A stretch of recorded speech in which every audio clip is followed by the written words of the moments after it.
मित्रांनो, आपण पाहिलं असेल की याच्या अगोदर बरेचसे राजकारणी आपल्या गावामध्ये आले. ते फक्त आले इलेक्शनच्या टायमिंग मध्ये, कारण ते वातावरणात एक सुगी चालू झालेली असती.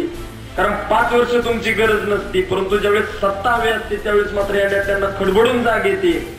मग तुमच्या गावामध्ये यायला सुरुवात होते.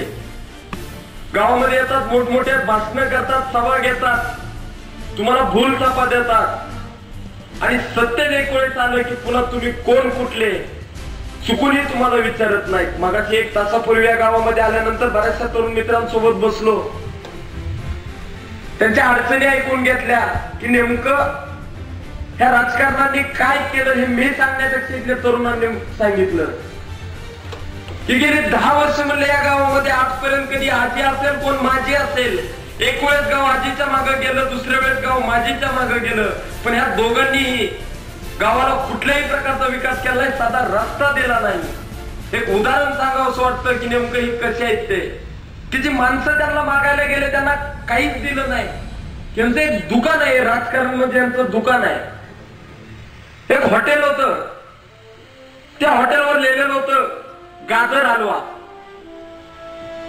एक शेतकरी होता तुमच्या आमच्यासारखा पुण्याला गेलेला, त्यानं पाहिलं त्या हॉटेलवरती नाव वाचलं गाजर हलवा, त्याच्या खाली दुसरा बोर्ड लिहिला होता की 10 रुपयामध्ये गाजर, 2 रुपयामध्ये गाजर हलवा. शेतकऱ्याला वाटलं गाजर हलवा 2 रुपयामध्ये एवढा स्वस्त मिळतोय, काय हरकत आहे म्हणले आपण जाऊ त्या दुकानात. तो गाजर हलवा खाऊच म्हणले 2 रुपयात मिळायला लागलाय. शेतकरी गेला, त्या काउंटरला 2 रुपये दिले आणि त्या खुर्चीवरती जाऊन बसला. 10 मिनिटं वाट पाहिली, 15 मिनिटं वाट पाहिली, वेटर त्याकडे आलाच नाही. शेवटी त्याला राहवलं नाही, बसून 20-25 मिनिटं झाले होते. तो उठून त्या काउंटरवर गेला आणि त्या हॉटेलच्या मालकाला सांगितलं की मी आल्याला 2 रुपये दिले, तुम्ही बाहेर बोर्ड लिहिलं की 2 रुपयामध्ये गाजर हलवा, मला अजूनही आलं नाही, 20 मिनिटं झाले म्हणले मी तुमच्या हॉटेलमध्ये बसलोय. काउंटरवरनं मला कुठला म्हणला तुम्ही 2 रुपये दिलेत ना, ठीक आहे चला म्हणला तुम्हाला दाख देतो गाजर हलवा. त्याला नेलं किचन मध्ये असे भले मोठे गाजर टांगलेले होते.